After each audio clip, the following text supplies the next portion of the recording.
Hi, everyone. We want to welcome you to today's session. This is part of a larger series offering mental health and suicide prevention information, support, and resources in response to the global pandemic. My name is Kelsey Schmitz. I work for the University of Washington at the School Mental Health Assessment Research and Training Center, or SMART Center, as the School Mental Health Lead to the Northwest Mental Health Technology Transfer Center.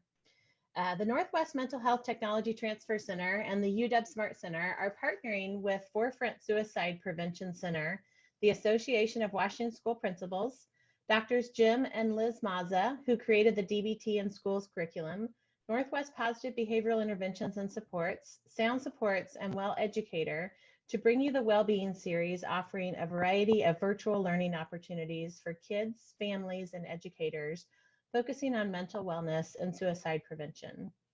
Today's 60-minute session is the first of 2 Q&A sessions with our new YouTube stars, Drs. Lizz Dexter Mazza and Dr. Jim Mazza. You can learn a little more about the Wellbeing Series by visiting the website here on the slide and checking out some of the other events that we have planned. Many of these events have already gotten started, and we've been able to quickly post the recordings up on our pages. So please feel free to check that out. And if you have any questions, you can reach out to Meg and Lucy.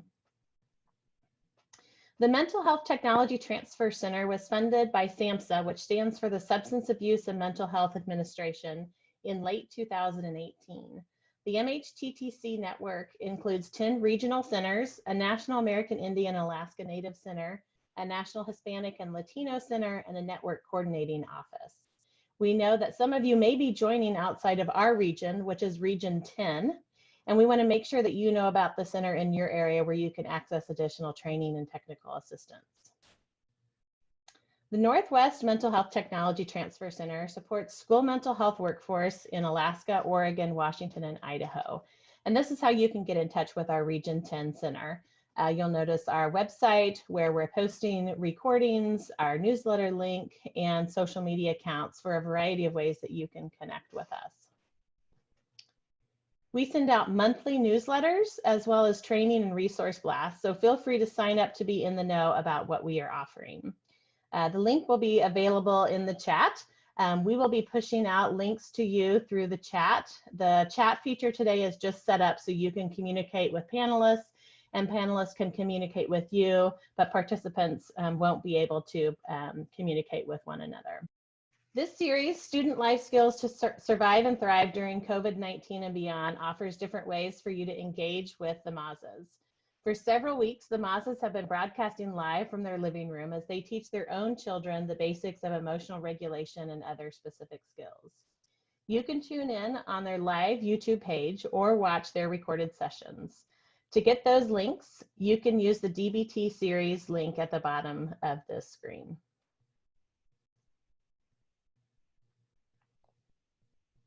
Here are a list of the lessons and the dates when they'll be presented. Perhaps you've joined the Mazzas for a lesson, or maybe you've joined them for all of them. If you haven't, that's okay too. They join us today for the first of 2 Q&A sessions. Dr. Jennifer Stuber, Executive Director of Forefront Suicide Prevention, is going to help with the questions. Before we start taking questions today, we know that several of you submitted some really excellent questions ahead of time. So I'm going to go ahead and turn it over to Liz and Jim, who are going to take the opportunity to introduce themselves and the curriculum, start by answering some of the questions that were submitted. And in the meantime, we just ask you to continue to submit your questions through the Q&A feature, and questions we don't get answered today, we will put into our second Q&A session. And the Mazzas have also committed to creating a fact sheet. So at this moment, I want to turn it over to the Mazzas. Good morning, everybody, or good afternoon, depending on where you are joining us from. I'm Dr. Lizz Dexter Mazza. I'm a clinical psychologist and one of the developers, along with Jim, of the DBT Skills in Schools social emotional curriculum, also called DBT Steps A, which is skills training and emotional problem solving for adolescents. I'm Dr. Jim Mazza. I'm a school psychologist and I'm a professor at the University of Washington in the school psychology program in the College of Education. Great. So we are so glad that you are all here with us today. And let me see if I can just make sure I can see this here better. Okay. So you guys provided some initial questions that we wanted to just kind of go over. And one question was, why are we doing this? And I thought that was really important just to kind of give you a little background on not only why did we develop the DBT Steps A curriculum and we so invested in working with schools, but also why did we start doing all of these daily live streams as another project added into our already busy lives with our kids. Right. So do you want to talk maybe first about why we developed the curriculum, and then we'll talk about why we decided to do this? Yeah, so primarily Liz being a clinical psychologist working on the side of therapy when kids get really struggle, or young adults really struggle, and their struggles are impacting their careers, their relationships, Liz sees them if she's got availability. As a school psychologist, I'm kind of more upstream, and I want to help kids that are in middle school, elementary school, high school, whatever it is. I want to help them develop some of these skills to how to deal with their situations, their emotions, how to deal with relationships before they become her clients 5, 6, 7 years later, right? And so the idea was we wanted to put our expertise together to say, hey, look, what we're doing isn't working. So youth mental health problems are getting much worse, including self-harm and suicidal behavior. And our current education system is set up so that and health system is set up so that people have to fail and get worse and worse and worse before they can actually get help. And so what we want to do is develop a solution to bring mental health skills to the whole child, not having education just focus on the academic child. Mm-hmm. And so we thought by doing that is that we wanted to provide an upstream approach, right, to give them skills in their toolbox to help them attain their educational potentials and then become leaders in the future. Right. And so that's kind of why we've been working for the last 10 years on getting social emotional learning and our DBT Steps A curriculum into schools all around the world. Why we decided that we should start doing daily live streams is because of COVID-19.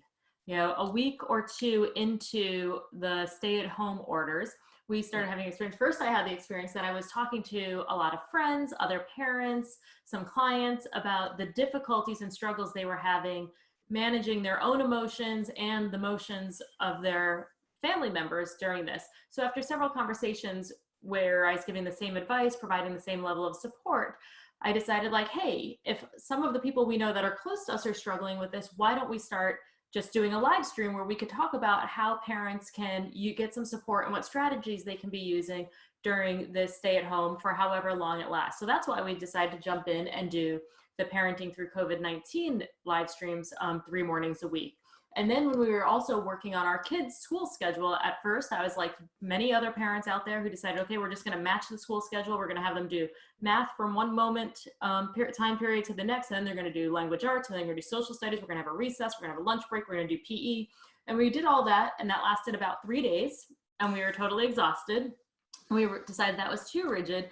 And again, as I was talking to people and just how much anxiety and frustration was happening with folks, I realized like, well, they're missing social emotional learning in all of this. The mental health and mental wellness of our students and our kids is one of the things I think is going to be greatly impacted through this time. So we decided if we get to make the schedule, we get to conclude social emotional learning on it. So we told the kids, we're going to start doing our DBT Steps A lessons with you twice a week. And from there, we decided, well, if we're going to do it for you guys, why don't we do it over Zoom? We can invite some of your friends if they're interested in it, because their parents said, oh, I wish my kids had that, which then led to like, well, if we're going to invite our friends, why don't we just invite everybody? Right. And kind of went through some trials of trying it on Zoom, and that didn't work. So then we went to Facebook Live, and that was okay. And then we decided, because Facebook Live gave a limited audience, we moved to YouTube Live, and really just wanting to strengthen the opportunities for kids to be learning social emotional skills about emotion regulation, being mindful, lots of radical acceptance. Yeah, we also wanted to strengthen places where maybe the school system doesn't have a strength, right? And so maybe they don't have SCL teachers. And we thought, well, look, if we're the developers of the curriculum and we're going to teach our kids, some of the teachers at these schools may not feel comfortable teaching that way through video. So we thought, well, we are. So let's talk to the schools and say, hey, look, you guys can watch us for 45 minutes, or 50 minutes, whatever it is. And that can be part of your class. That can be part of something that you do for educational wise. And so I think that was helpful. And then parents too. I mean, it's hard. I mean, I was really impressed at how fatigued we were the first couple of weeks of COVID-19 and becoming teachers as well as our other jobs, right? And we were just like pulling our hair out. And so it was just like, this is really hard because now we're 24/7 together, 24/7 with our kids, and we have to keep changing roles, right? And so it's hard that way. So we thought, okay, so let's see if we can't find a way to help support parents too that have similar issues where they're having to juggle their professional role because they're required to do that, and they're having to juggle their parenting role, and they often clash. Right. So I think that that's kind of what we decided. Yeah. And it's been fun. And ultimately the thing that has been super reinforcing on the students' classes is that our kids are formally and really learning and taking in the knowledge from the lessons we're teaching them. Like they've always heard the language around the house, and they know some of the skills here and there. And now they can actually repeat back to us. They can practice the skills and they're learning it. And that's the biggest reinforcer for us, because we wanted to make sure our kids and any other kid that's interested and family that's interested has access to social emotional learning. I would agree. And so, you know, the idea for us, especially now, you know, so the why now? Because I think Liz is right, that I think that when our kids go back to school and we get to this new normal, because I don't think it's going back to the old normal, I think that our kids are going to be really anxious about going back to school when somebody sneezes, somebody coughs, right? Somebody has to wipe their nose. I think people are going to be kind of on high alert. And so what do we do with that? Because if you're on high alert all the time, your educational attainment is going to be just down. And I think the same is going to be for the adults in the schools, because they're going to be on alert of stay apart from each other. You're too close. You know, don't touch each other on the playground, and kind of having to try to manage all of that. They need to be able to have some skills themselves as adults to be mindful in the moment, to tolerate and regulate their own anxiety or stress around that. So all of us are going to need these skills. And it's one of the reasons we've started talking about, even though it's called Parenting Through COVID-19, I'm starting to encourage educators to watch as well, so that they can learn the same strategies that we teach to the kids. Our goal is just to get everybody skilled up as much as possible, so we can help improve and maintain the mental wellness of adults and kids going forward. So we had a question that I wanted to answer really fast that somebody asked: what does DBT stand for? That is a great question. We're so ingrained in it that we just assume everybody knows what that means. It stands for dialectical behavior therapy. And dialectical behavior therapy is a comprehensive cognitive behavioral treatment that was developed by Dr. Marshall Linehan for people with pervasive emotion dysregulation. And it has multiple components, including skills training and individual therapy and telephone coaching. And we took the skills training component from dialectical behavior therapy that's shown to be effective with out of control behaviors, impulsive behaviors, and also with moderate levels of depression, anxiety, ADHD. And we took those skills and adapted them into a school-wide universal social emotional learning curriculum. We took all the clinical language out of it so that any teacher, general educators, could teach these skills. You don't have to have a mental health background, be a counselor or a psychologist to be able to teach them. Right, and we did that on purpose. Actually, we didn't want the mental health counselors, the school social workers, the school psychologists to be teaching. Not that they can't, they certainly can. What we do know, though, is that they get called for other types of emergencies. And so what we wanted to do was to make sure that when there's a class that's going to be giving skills in mental health, that teacher looks just like the math teacher, Spanish teacher, or language arts teacher, so that they are the ones that constantly are still in the classrooms with the kids versus the crisis manager, the school psychologist, the social worker, who get called away for different things. And then there's no consistency to the teaching of the skills. So I think that was really important. And the other thing that we were really aware of was that in conversations in our younger lives now, about 20 years ago, was that we were having conversations of Liz working with some of these people who I was already identifying as being at risk. And I was thinking, like, that is just, why do we have to wait for this kid to self-harm, start using drugs and alcohol, and get worse and worse before they get what we know is an effective therapy called DBT. And so that was kind of the revelation that we had to say, look, we are waiting to fail, just like the education system does. It's waiting to fail, and we don't want that model. That model means that kids have to self-harm and attempt suicide. And we're like, that is not where we want to go. So our core was to say, look, we'd like kids to stop killing themselves, all right? And so how do we do that? I don't want to wait until they become your clients and right? or somebody else's client. I want to give them skills ahead of time, because all of us have stuff that we go through during our middle school, high school, probably even elementary school. We all have stuff that happens that produce emotional difficulties. Even as parents, we have stuff that happens, right? So these skills were applicable, that we could apply them to all ages. And it was just a matter of trying to find the right fit, the right use of words that weren't clinical, to put it into a curriculum that a person could teach. Right. Okay. What else do we have for questions? Jen, do you have questions? Well, actually, before we get, Jen, if you have questions that you want to ask us, that would be great. I also just want to throw out a poll really quickly to find out from all of you who are here joining us on how many of you have watched any of our DBT Steps A student lessons. If you can just respond to that in the chat. And then after we go through that one, I also want to know how many of you watched any of our parenting shows as well.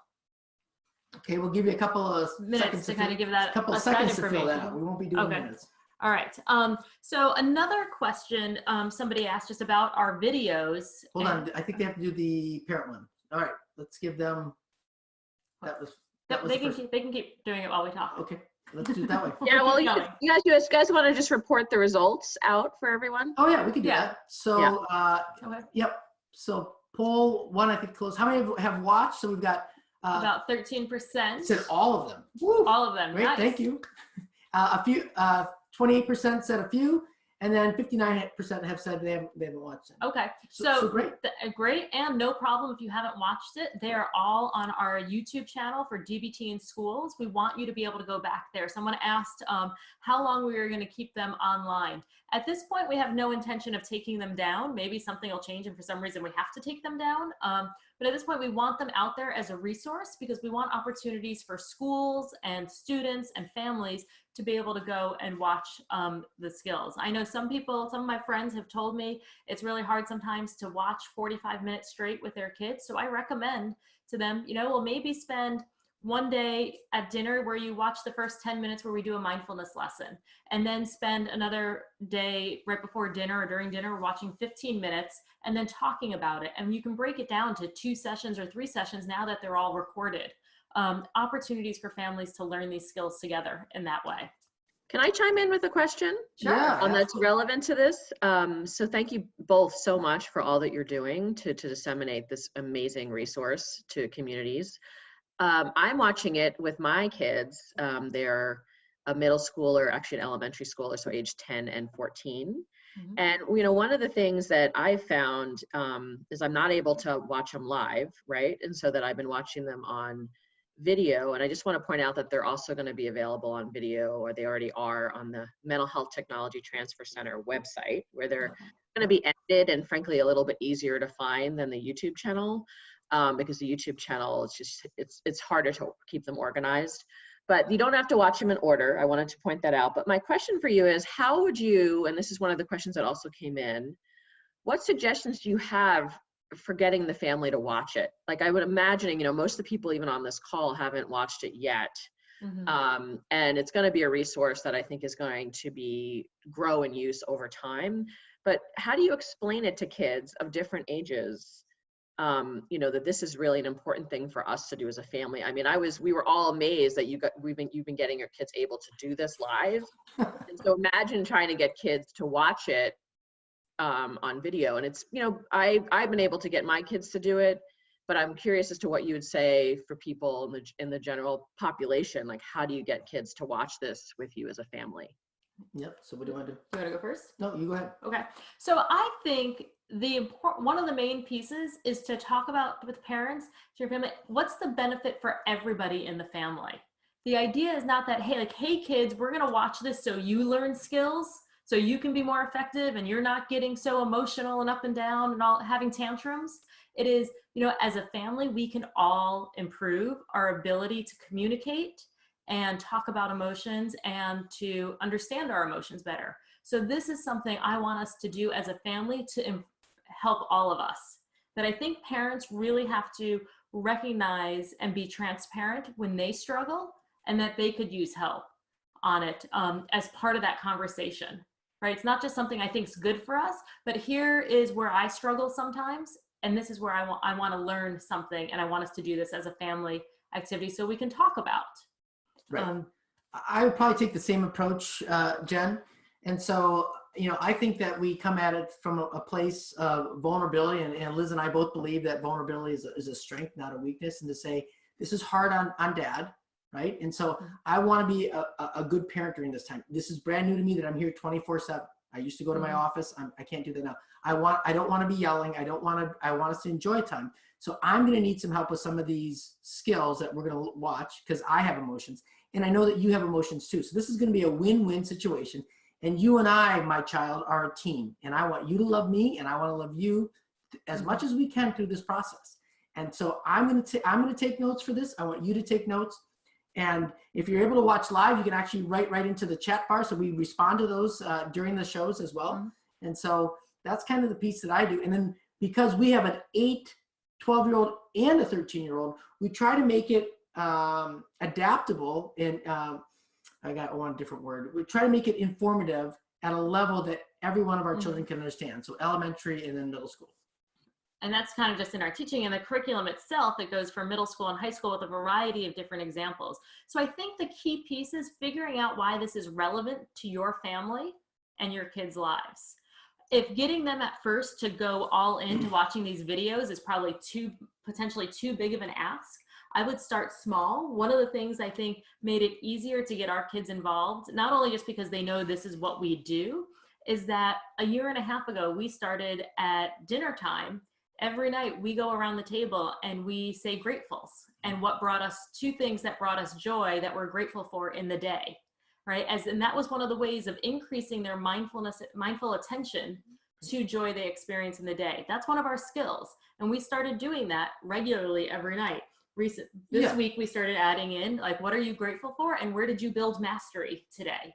Where did you, and so we're weaving it in, but by doing that, the skillful language is already a part of their vocabulary and expectations. And we also weave in their own experiences. So we're using experiences. And so when I'm teaching the class or Liz is teaching the class, we're using our kids' experience that happened just 24 hours ago, or say 2 hours ago. We're saying, okay, that emotion, you got into emotion mind because you couldn't have the breakfast that you wanted. You got into emotion mind. And so we use things that are very tangible to them, or very real to them, right? And so we ask as an instructor, as a teacher, we say, so where did you see yourself in emotion mind? And as each one of our kids can identify that, now they've got something to hold on to, and then we can apply the rest of the skill to it. If they say, I don't know, I remind them very quickly about times that they've been emotional, right? And I can do that pretty much within the last 36 hours. And so we try to make it applicable that way. And it's okay if if your kiddo wants to remind you the last time you got emotional too. So that's okay, right? Because then we can say, you're right, I could use this skill too. And so I think that piece is the important part, to say that dad needs this, mom needs this, all of us could use this. And so how do we make that work together? Does that help answer your question, Jen? Yes, that's a great question. I think it would be helpful. Would you guys mind doing the 3rd polling question around who's on this call, so we can figure out how to direct some of the additional questions that came in beforehand, since there's so many? Yeah, great. Go ahead and fill that out. Okay, what is your role? Parent, educator, both, other?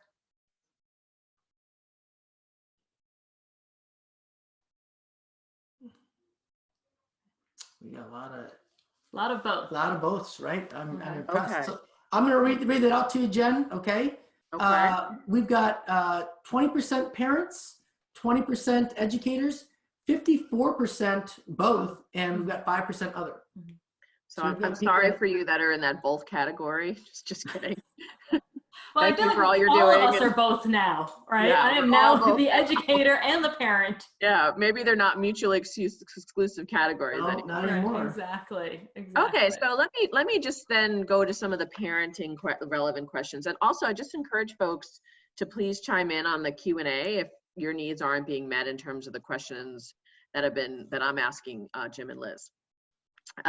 So there's a question here about, are there any plans for a book on DBT skills, designed for parents? Or have you already answered that question in the sense that you're suggesting that both parents and kids watch this together?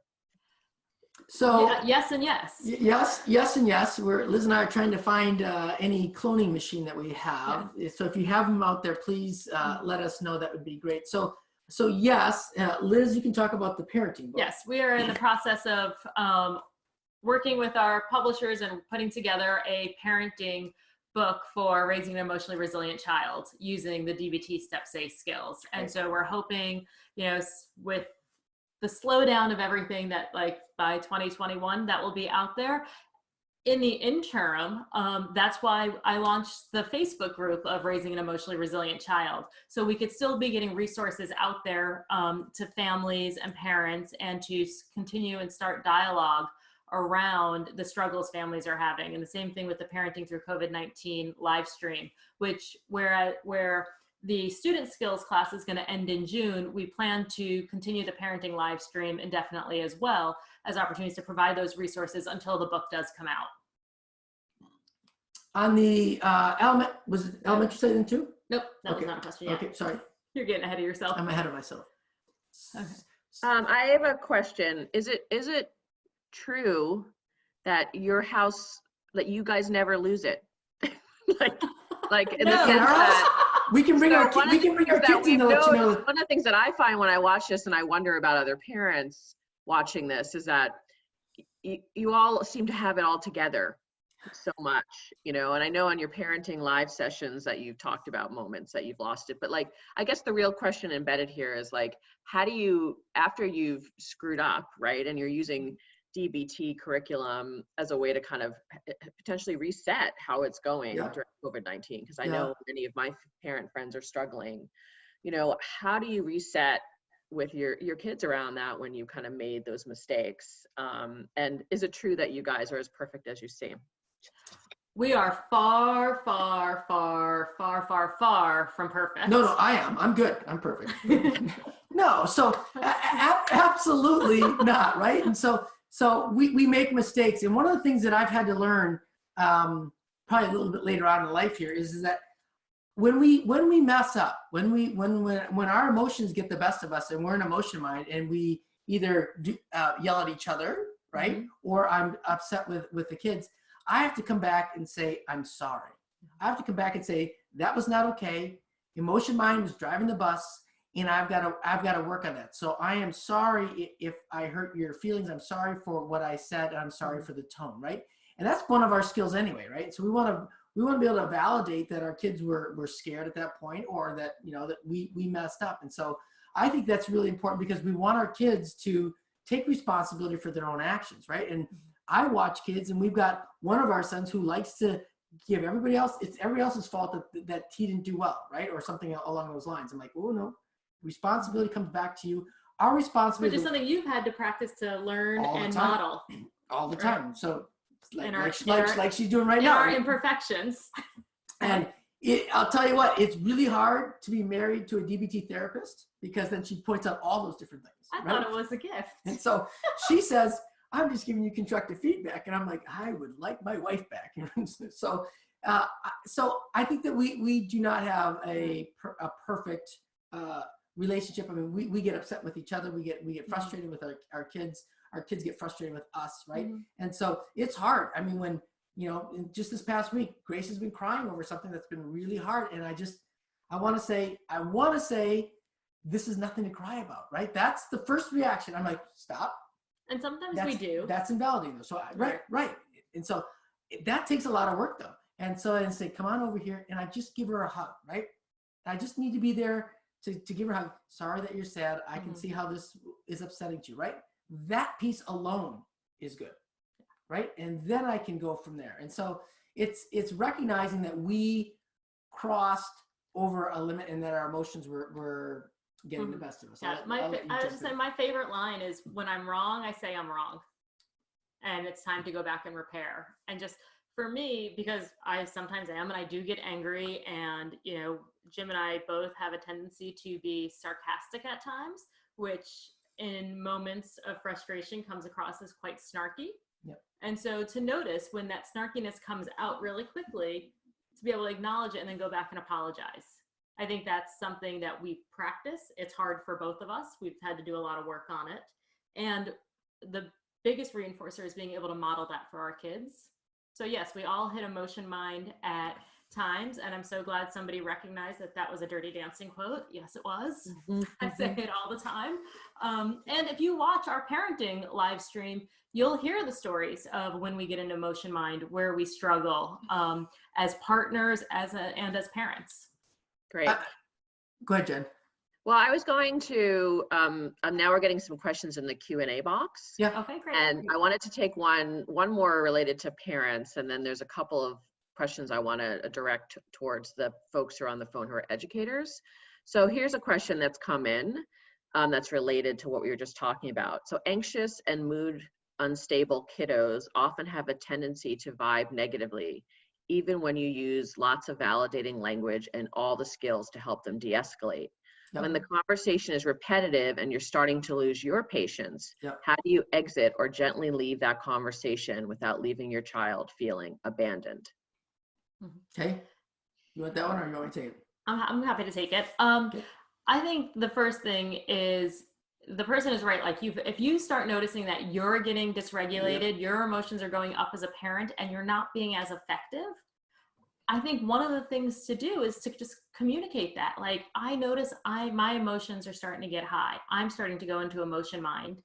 I'm going to step away for 5 minutes. Give them the time frame just so I can re-regulate and come back and be a more effective parent for you. I think you need me right now, and I want to show up 100% for you.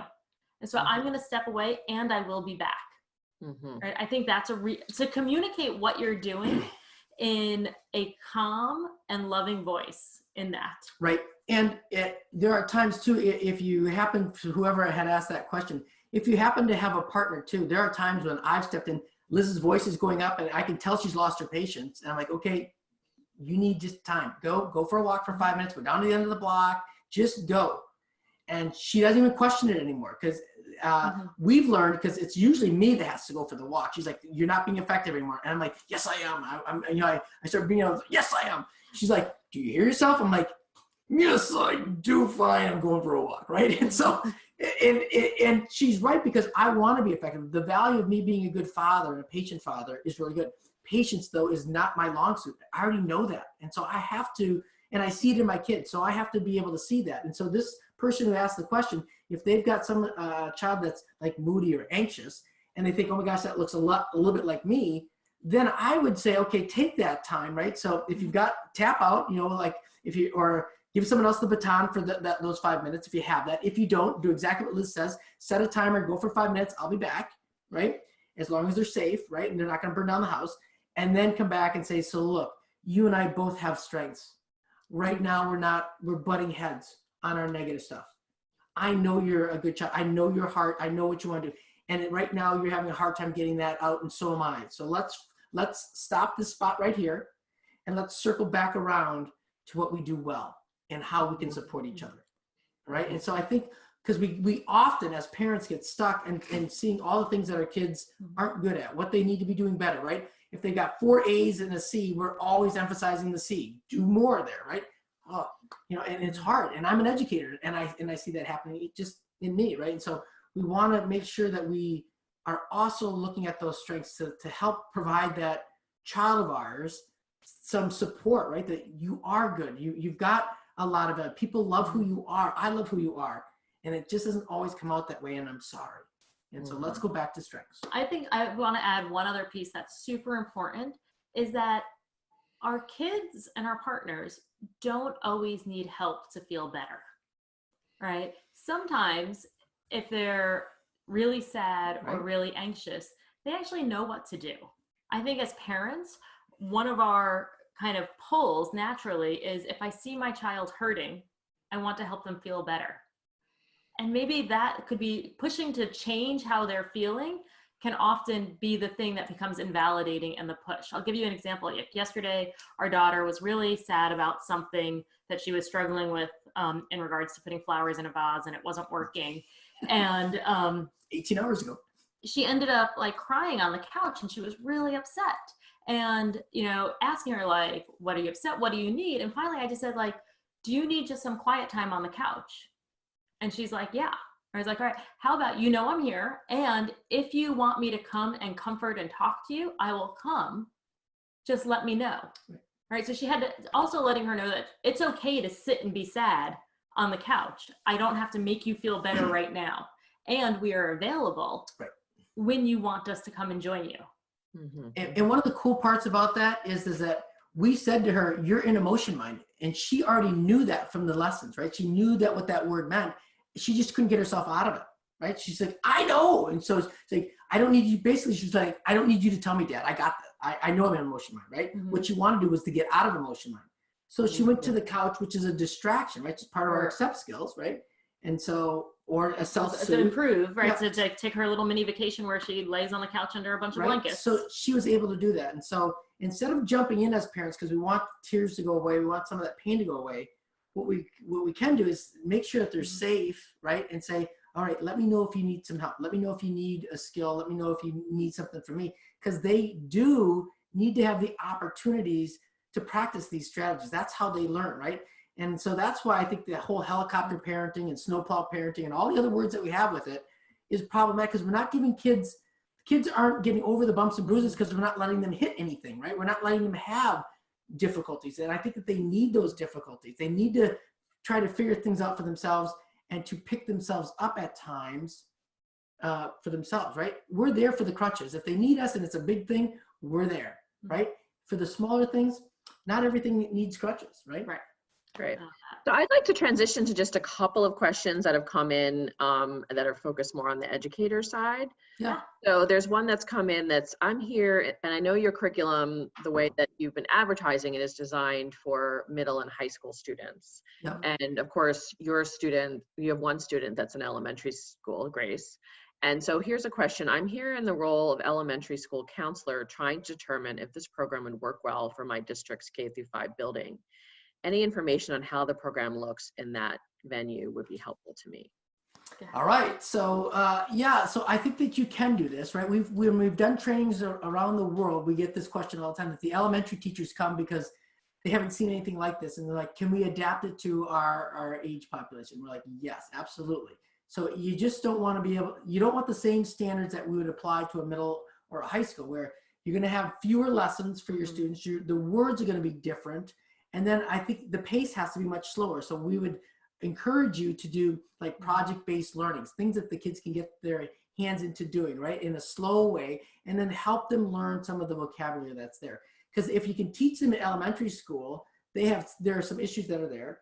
In middle school, those issues change. And in high school, the issues change again, right? And yet the skills are adaptable and effective for all three of those stages. And so I'm also working on developing the elementary curriculum. So we've had a lot of success with DBT Steps A. So right now, actually a year ago, working with our publisher to say, okay, look, what about a DBT Steps E for elementary kids? So there's two curriculums I'm working on, a K through 2 and a 3 through 5, because the developmental age ranges there are quite different. And so the lessons, there's a lot fewer lessons, and it still consists of the 4 main modules that are in our DBT Steps. So hopefully, and again, in 2021, we will have that curriculum out. And we have lots of schools who are already adapting the middle school curriculum to elementary school. Just like and hopefully we've been able to demonstrate that in some of our classes, how what we've done is we've adapted the language for Grace. Right. And one of the things that we love about teaching the class with her is she's really good that when we say something, she raises her hand and says, what does that word mean? Right. And so we're able to kind of walk through it. And she's been actually consulting with us on the elementary curriculum because of the language, and been working with us on there. And then I'll add on to that, because I know in our questions that people asked beforehand, somebody asked about, well, what about the college aged kid? And I just want to add on that you are also doing that. You've been teaching an undergraduate course at the University of Washington for the last 4 years. The wellness called Wellness and Resilience in College and Beyond. And so you've been working on that, and you're working with other universities to start teaching that curriculum as well. Correct. And so we upscaled the curriculum. So we were having a lot of college students, and Jen can attest to this here at the University of Washington, that we were having kids engaging in self-harming and suicidal behavior. And so what can we do? And my answer was kind of the same. We got to get upstream. So, so the idea was we took the skills that were in the DBT Steps A curriculum, and I put them into a class that I developed that was 10 weeks long, called wellness and resilience for college and beyond, right? So that we can use them as lifelong skills. And we kind of ran it as a pilot class that was 60 students for the first time that we did it. In the next quarter, we said, can we do this again? They said, sure. We got 90 students. And now we're running it every single quarter. And we have between 400 to 450 students per quarter taking that class. And the biggest thing that we've asked the students there, at the end of the 10 weeks, we say, what else could make this class better? Invariably, many of them say another class. We would like another class. And so I've developed another class that's just started this year called Thriving on the Path to Happiness. And so that class filled up instantly, 120 students. And so what I think is so key about that, I just want to add in, is that we have young adults going to college, choosing to pay tuition to take these courses and are on wait lists, which just to me says even more why we need to be teaching it in elementary and secondary schools, where it's part of their education.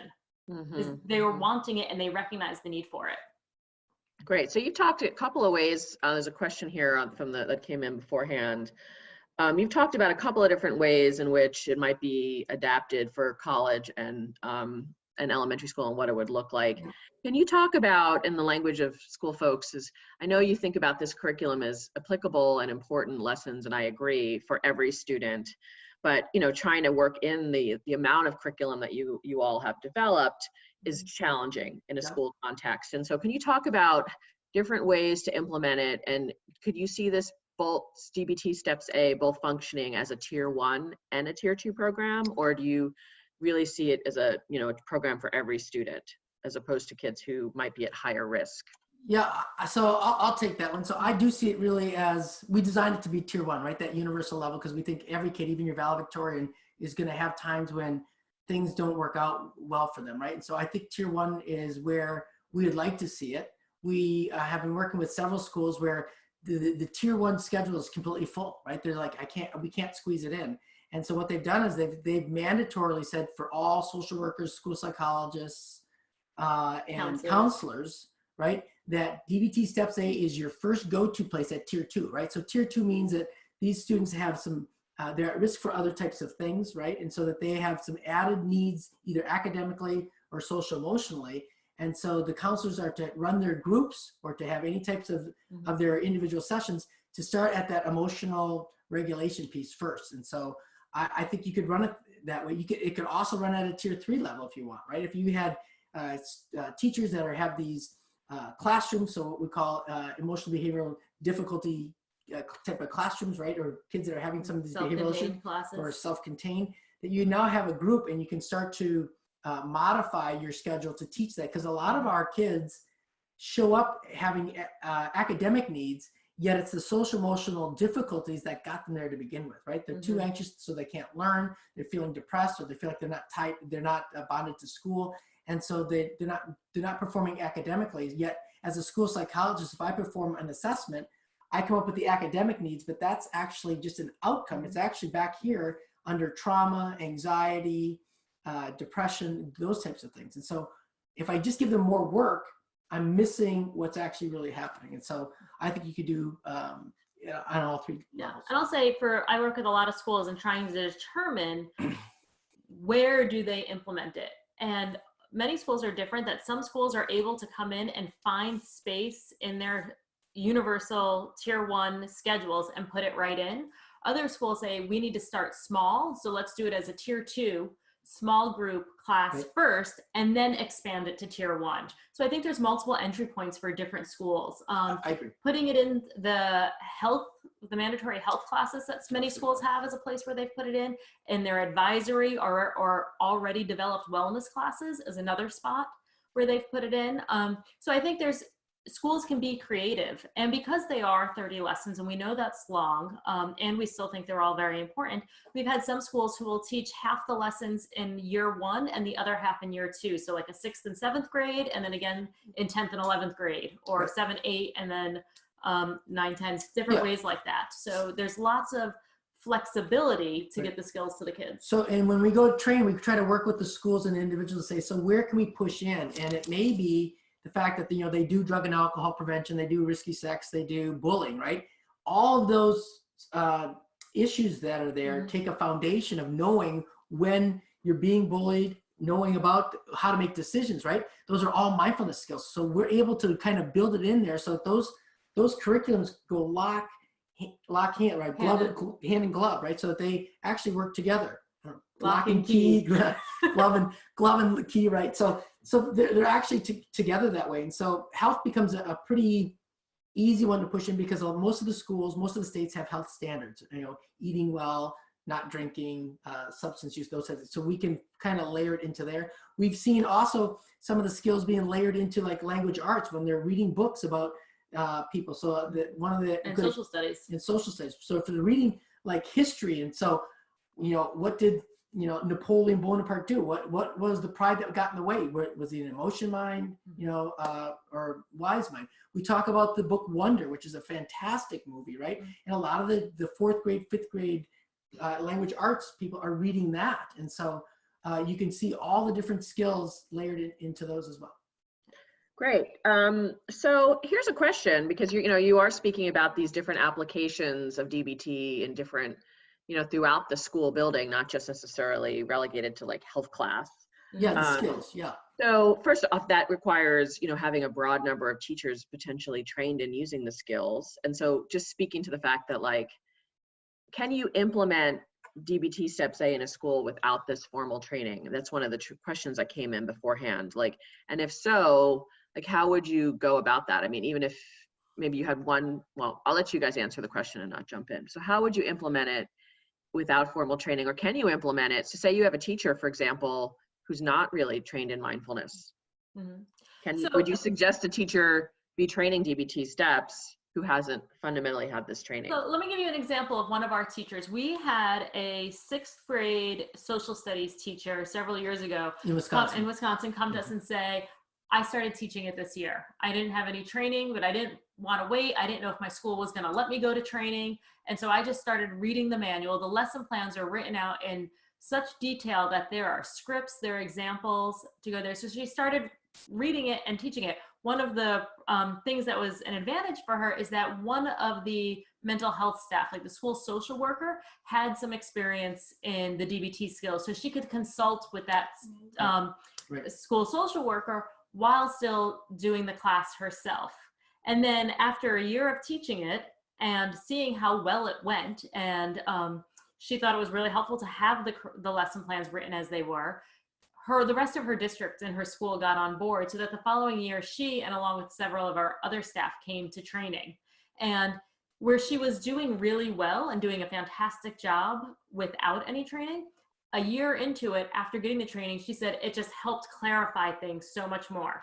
So I think both are true. Yes, you can do it without formal training, and the formal training will help significantly to get you to see the bigger picture of how all the skills fit together in a way that it's not just like, I need this one skill in this moment and this skill in the other moment. The thing that's really unique about the DBT skills and DBT Steps A is how multiple skills stack together for effective interactions over time. Yep. Mm-hmm. Great. So there's a question that's come in that I think is really important here. It says, I'm a district behavior specialist. We have purchased the DBT Steps A curriculum for next year for our secondary program. The population we serve is primarily underserved. Many students are transient or experience homelessness, and there are large percentages of American Indian and East African students, as well as many other cultural representations. Yep. I'm wondering how you approach cultural competency in your curriculum and how you are planning to work within those communities. Thank you. Yep. So we wrote a curriculum that was more generic and it used kind of our experience to this point. And so when we do our trainings, one of the first things that comes out of our mouth after our introductions is to say, look, we need your expertise because you know your populations, you know the culture of these kids much better than we do. And so, you know, it's hard to write a curriculum for the kids in inner city Philadelphia, in Dublin, Ireland, and in Wisconsin, Wisconsin, right? So we can't do it all there, right? So we actually, so I'd say to this person, I'd say, teacherize it, right? So we want you to put your professional experience on it. What types of examples have happened with your kids that are there, whether East Indian, whether Native American, whether inner city African American? What types of examples and what types of words can you use that make sense to them, not necessarily our words? So read what we have to say, and then how do you teacherize it? How do you make it unique to your population there? And I'd also say, if this is a teacher that's working with more high-risk populations, don't go too fast, right? We say all the time, we'd rather you do 50% of the lessons 100% well than 100% of the lessons 50% well. Give them at least a couple of skills in each of the modules that they can retain. That's the main objective, right? And so we wrote it at a universal level, so we think that the reading levels are going to be pretty high up there. We think that the teachers are going to be fast enough to get through all this in 50 minutes. And if you've got kids that have any type of special needs or need added time, you're not going to get through it all. It's just not going to make sense. And then, so don't try. Don't feel like, oh my gosh, I'm incompetent at doing this. I think what you want to do is to kind of say, okay, I can do these 3 lessons here from distress tolerance, these 3 from emotional regulation, and these 2 from interpersonal effectiveness. This year and then next year, I'll fill in the other ones.